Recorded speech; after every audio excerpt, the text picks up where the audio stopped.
Эгер сиз чыркыраган чындыкты, жүрөккө жакын эмоцияны уккуңуз келсе, биздин модераторго жазылыңыз. Саткын сокени сатып жаткандардын саны өсүүдө. Мурунку өлкө башчысы Сооронбай Жээнбековдун айыбын ачкандар арбып баратат. Анын досу Алмазбек Атамбаевдин жээгинен кандай өтө качса, Жээнбековду да жээктей качкандар көбөйдү. Биримдик партиясына жан үрөп жүргөндөр Улукбек Кочкоров, Аида Исмаиловалар Жээнбековдорду шыбыры булак аркылуу шыбырап жамандай баштагандары акырындык менен айтыла баштады. Акыры ушуга келип такалды. Ал баягылардын саткындыгы. Кыргыз Республикасынын Жогорку Кеңешинин депутаты Кожобек Рыспаевдин ич бүктүсү дароо сыртка чыгып, мурунку шефи Сооронбай Жээнбековду иштей албай койду деп адатынча айкырып салды. Алдыда дагы кызыктар бар. Урматтуу мекендештер, урматтуу депутаттар, биз түшүнүп турабыз. Бүгүн кырдаал оор, өкмөт иштеш керек, Садыр Нуркожоев иштеш керек. Бирок ушул учурда биз калыс сүйлөшүбүз керек да. Коомчулук карап турат.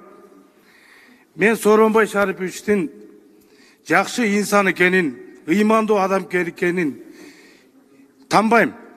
Бирок как президент өзүнүн берген антын аткара албагандыктан ушул көйгөй чыгып атат. Элдин ичи чыккан жок.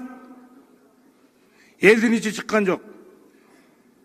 Коррупционерлер, мамлекетти тоноп жегендер, мамлекет несебинен байыгандар, мүлктөрүн жашырып алгандар, канча деген төңкөрүш болду. Ошолордун баары тең кумга сиңгендей бүгүн эл билбей каяка кеткенин билбей калгандыктан, экономика өспөй, кедейчилик күчөп аткандан эл көчөгө чыгып отурат. Калыстык кылыш керек.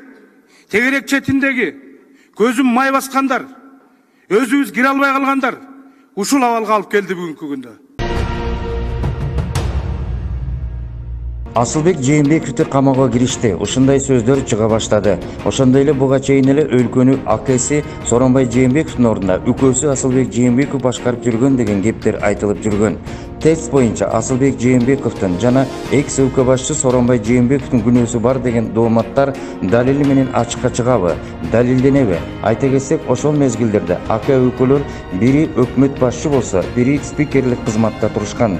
Ошондой эле 2010-жылдын Оштогу июнь окуясында мишоктолгон акчалар элге таркатылбай, бир туугандардын капчыгына кымырылганы боюнча 2010-жылдын Ош УВДсынын начальниги ачык эле айтып чыккан.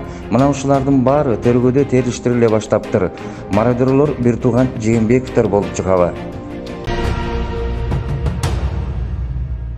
Камчыны камайм деди. Азыркы өлкө башчынын милдетин аткаруучу Садыр Жапаров өзүнүн буйругу менен жандоосу Камчы Ташиевди Улуттук коопсуздук комитетинин төрагасы кылып дайындады. Дароо эле өзүнүн кызматына киришкен Камчы Ташиев миллиондогон акчалары менен атагы республиканы жаңырткан Райым миллионду эртеси эле камоого киришкен. Ага тапшырма берген. Дагы бир көпчүлүктүн көйгөйүнө, көп сөзүнө айланган уруулардын мыйзам башчысы Камчы Көлбаевди бандиттери менен кошо камайм дей баштады. Алардын бандиттик жолдорун токтотпосо көрө турган күндөрү жок экенин эскертти. Эгерде мындай жол улана берсе, камчылар камчылашып кармаша башташабы? Мындай учурда бийлик өзүнүн күчүн көрсөтүп, Камчы Көлбаевдин үйүр тобун үйүлтпөй топуратып качырабы? Аны убакыт көрсөтөт.